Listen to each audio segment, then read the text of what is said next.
بسم اللہ الرحمن الرحیم۔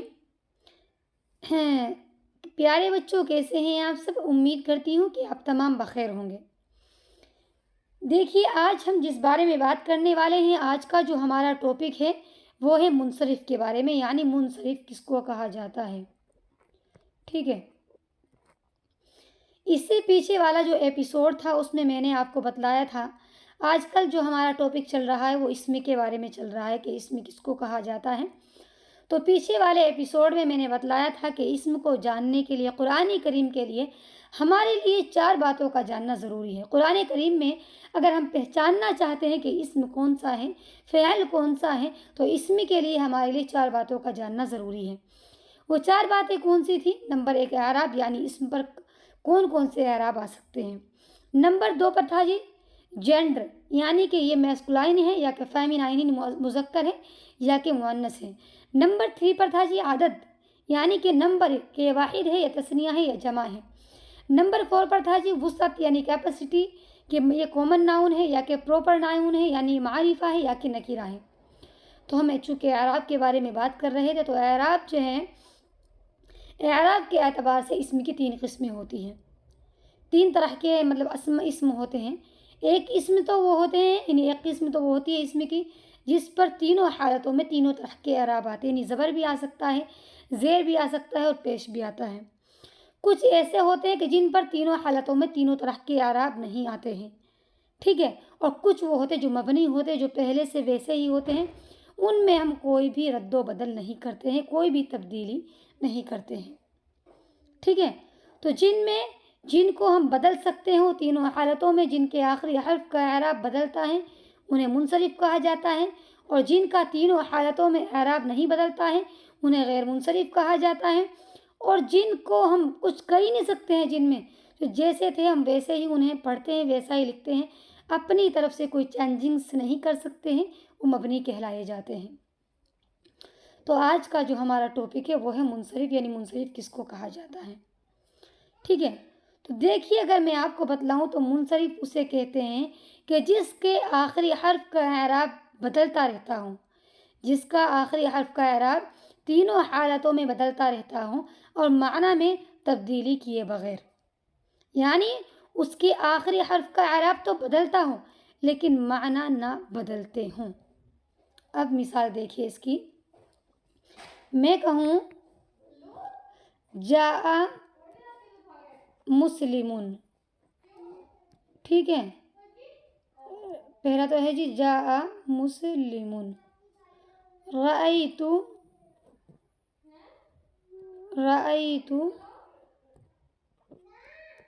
ٹھیک ہے مسلمن، اور مررت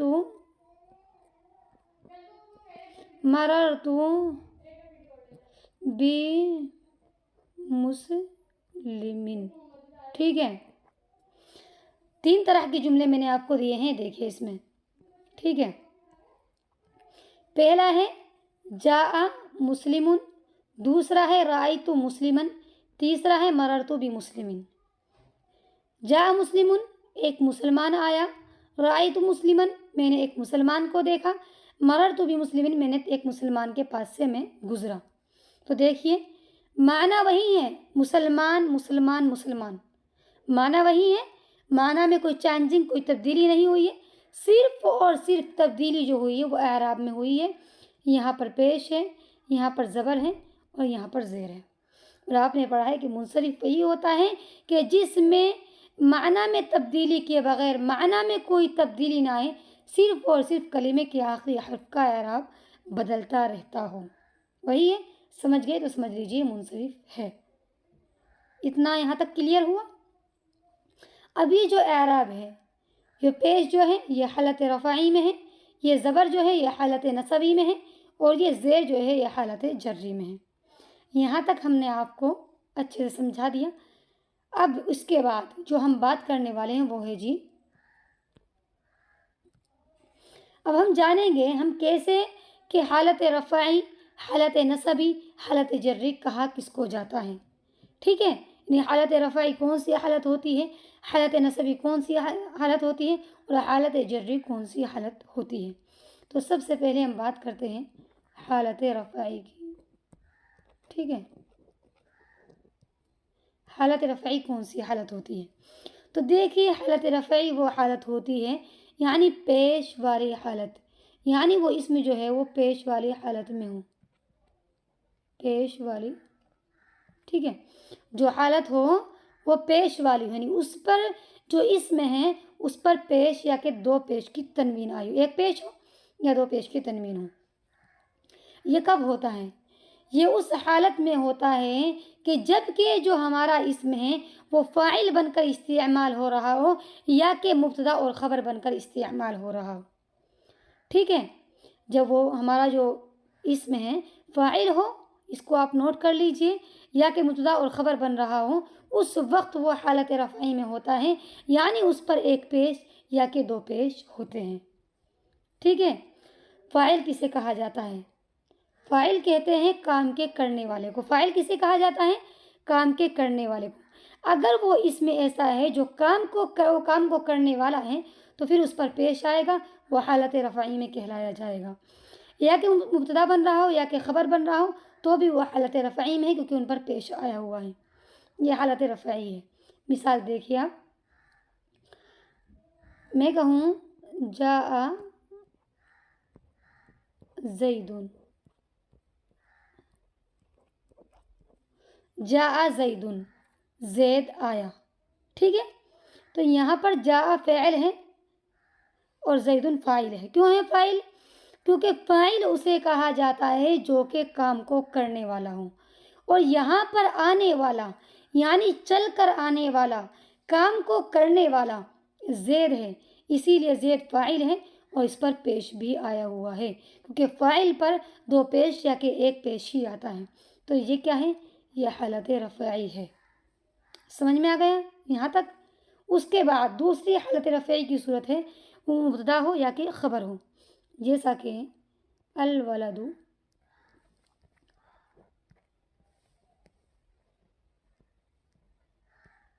جمیل، الولد جمیل، لڑکا خوبصورت ہے، ٹھیک ہے، لڑکا خوبصورت ہے۔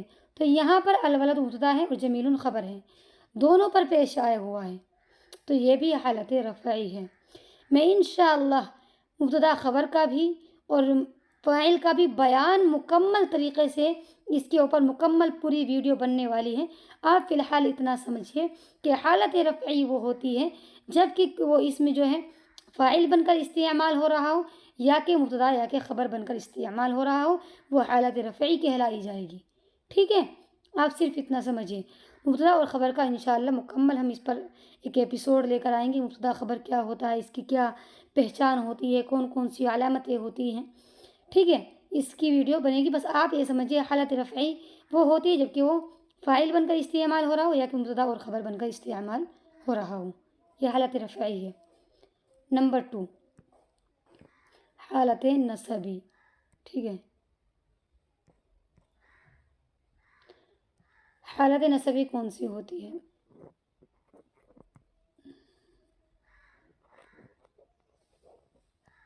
حالت نصبی یعنی زبر والی حالت،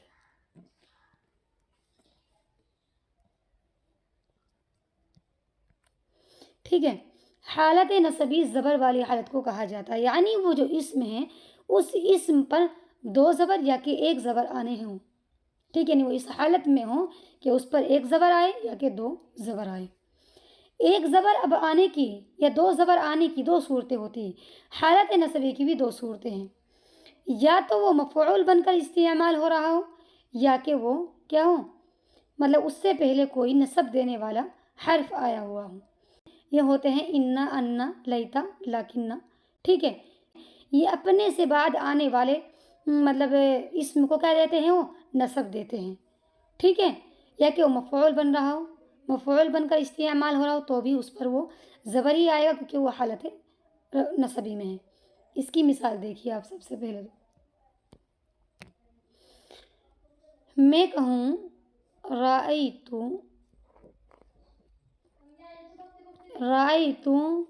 زیدن، ٹھیک ہے، ایک تو حالت یہ والی ہے۔ دوسری ہے قرآن کریم میں ہے ان اللہ علیم، ٹھیک ہے، ان اللہ علیم، دو ہیں. ایک تو ہے رائیتو زیدن. رائیتو فعل ہے اس میں کہ دیکھنا، ایک فعل ہے، یعنی میں نے زید کو دیکھا. دیکھنا ایک کام ہے، فعل ہے، تو رائیتو فعل ہے، اور دیکھنے والا میں ہوں وہ فاعل ہے، یعنی کہ میں فاعل ہوں اس میں. رائیتو میں انا ضمیر. زیدن جو اس کے اندر ہے مفعول بھی ہے، یعنی جس پر میری نگاہیں ٹکی ہیں، جس کو میں نے دیکھا ہے، جس کو دیکھا گیا ہے، جس پر ہمارا کام واقع ہوا ہے، وہ مفعول کہلایا جاتا ہے. اور میں نے زید کو دیکھا ہے، زید پر میری نگاہیں ٹکی ہیں، میرا کام زید پر واقع ہوا ہے، تو زید یہاں پر مفعول ہے، تو یہ حالت نسبی میں ہے، اسی لیے 2 زبر آئے ہیں اس پر. سمجھ میں آ گیا؟ اس کے دوسرا یہ ہے کہ اس سے پہلے کوئی نسب دینے والا حرف آیا ہوا ہو. تو انا جو ہے یہ اپنے سے بعد آنے والے کو نسب دیتا ہے، یعنی زبر دیتا ہے، اسی لیے اللہ پر زبر آیا ہے، تو اللہ بھی یہاں پر حالت نسبی میں ہے. سمجھ میں آ گیا؟ حالت نسبی کی 2 صورتیں ہیں، ایک تو مفعول بن رہا ہو، دوسرا یہ کہ اس سے پہلے کوئی نسب دینے والا، یعنی زبر دینے والا حرف آیا ہوا ہو. ٹھیک ہے، تو یہ حالت نسبی ہے. حالت نسبی کلیئر ہوئی. اب ہم بات کرتے ہیں حالت جری کی. ٹھیک ہے، حالت جری کون سی ہوتی ہے؟ حالت جری، ٹھیک ہے، یعنی زیر والی حالت جو ہوتی ہے وہ حالت جری کہلائی جاتی ہے.